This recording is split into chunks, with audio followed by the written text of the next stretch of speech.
ದಕ್ಷಿಣ ಕನ್ನಡ ಭಾಗದಲ್ಲಿ ಮಳೆರಾಯ ಬಿಟ್ಟು ಸುರಿತಾ ಇದ್ದಾನೆ. ಇದರ ಮಧ್ಯೆ ಕಾಣಿಸಿಕೊಳ್ತಿರುವಂತಹ ಬಿಸಿಲ ವಾತಾವರಣ ಸಾಂಕ್ರಾಮಿಕ ರೋಗಗಳ ಆತಂಕವನ್ನು ಮತ್ತಷ್ಟು ಹೆಚ್ಚಿಸಿದೆ. ಇದರಿಂದ ಜಿಲ್ಲಾಡಳಿತ ಕಂಗೆಟ್ಟಿದ್ದು ಕಟ್ಟೆಚ್ಚರ ವಹಿಸಿ ಸಾರ್ವಜನಿಕರಿಗೆ ಕೆಲ ಸೂಚನೆಗಳನ್ನು ಕೊಟ್ಟಿದೆ.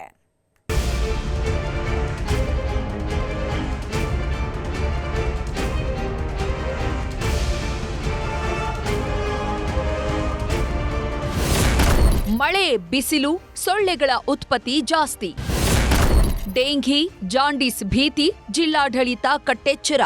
ದಕ್ಷಿಣ ಕನ್ನಡ ಜಿಲ್ಲೆಯಲ್ಲಿ ಒಮ್ಮೊಮ್ಮೆ ಮಳೆರಾಯ ಅಬ್ಬರಿಸುತ್ತಿದ್ದಾನೆ, ಮತ್ತೊಮ್ಮೆ ಬಿಸಿಲಿನ ಝಳಕ್ಕೆ ಜನರು ತತ್ತರಿಸಿ ಹೋಗ್ತಿದ್ದಾರೆ.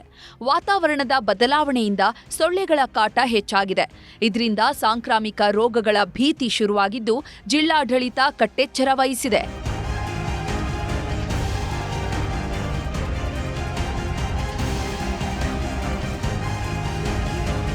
ಗ್ರಾಮೀಣ ಭಾಗಗಳಲ್ಲಿ ಕೃಷಿ ಉಪಕರಣಗಳು, ರಬ್ಬರ್, ಹಾಲು ಸಂಗ್ರಹಿಸುವ ಗೆರಟೆಗಳು ಮತ್ತು ನೀರು ನಿಲ್ಲುವ ಇತರೆ ಪಾತ್ರೆಗಳು ಸೊಳ್ಳೆಗಳ ಉತ್ಪತ್ತಿಗೆ ಕಾರಣವಾಗುತ್ತಿವೆ.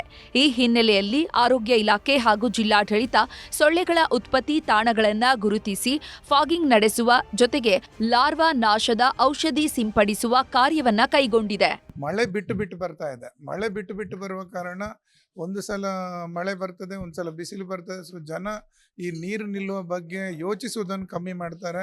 ಅಲ್ಲಲ್ಲಿ ನೀರು ನಿಲ್ತದೆ, ಅಲ್ಲಲ್ಲಿ ಮಳೆ ನೀರು ಅಂತ ಹೇಳಿದ್ರೆ ಸ್ವಚ್ಛ ನಿಂತ ನೀರಲ್ಲಿ ಯಾವತ್ತೂ ಈಡಿಸ್ ಸೊಳ್ಳೆ ಮೊಟ್ಟೆ ಇಡ್ತದೆ. ಈಡಿಸ್ ಸೊಳ್ಳೆಯಿಂದ ಈ ರೋಗ ತುಂಬಾನೇ ಹರಡ್ತದೆ. ಈಡಿಸ್ ಸೊಳ್ಳೆ ಮುಖ್ಯ ಕಾರಣ.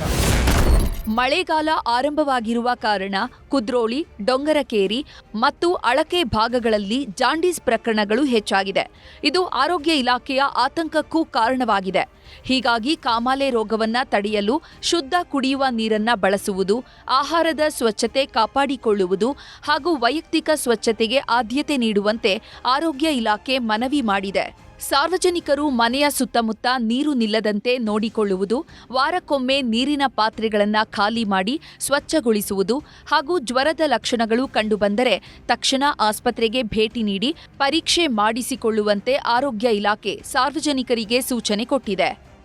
ಪ್ರಾಥಮಿಕ ಆರೋಗ್ಯ ಕೇಂದ್ರದಲ್ಲಿ ಆಯಾಯ ಪ್ರಾಥಮಿಕ ಆರೋಗ್ಯ ಕೇಂದ್ರದ ಭೌಗೋಳಿಕ ವ್ಯವಸ್ಥೆಯನ್ನು ಅನುಸರಿಸಿ ಹಾಗೂ ಅಲ್ಲಿಯ ಲೋಕಲ್ ತೊಂದರೆಗೆ ಅನುಗುಣವಾಗಿ, ಈಗ ಮಂಗಳೂರು ನಗರದಲ್ಲಿರುವ ಭೌಗೋಳಿಕ ತೊಂದರೆ ಬೇರೆ, ಸುಳ್ಯ ಪ್ರದೇಶದಲ್ಲಿರುವ ಭೌಗೋಳಿಕ ತೊಂದರೆ ಬೇರೆ.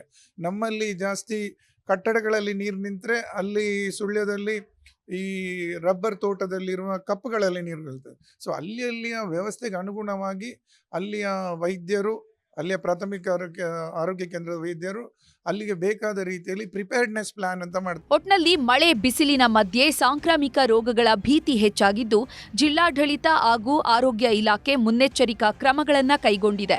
ಆದರೆ ಸಾಂಕ್ರಾಮಿಕ ರೋಗಗಳನ್ನು ನಿಯಂತ್ರಿಸುವಲ್ಲಿ ಸಾರ್ವಜನಿಕರು ಸಹಕರಿಸಬೇಕಿದೆ. ಕ್ಯಾಮರಾಮನ್ ನಿಖಿಲ್ ಸುವರ್ಣ ಜೊತೆ ಕಿಶನ್ ಶೆಟ್ಟಿ, ನ್ಯೂಸ್ 18 ಮಂಗಳೂರು.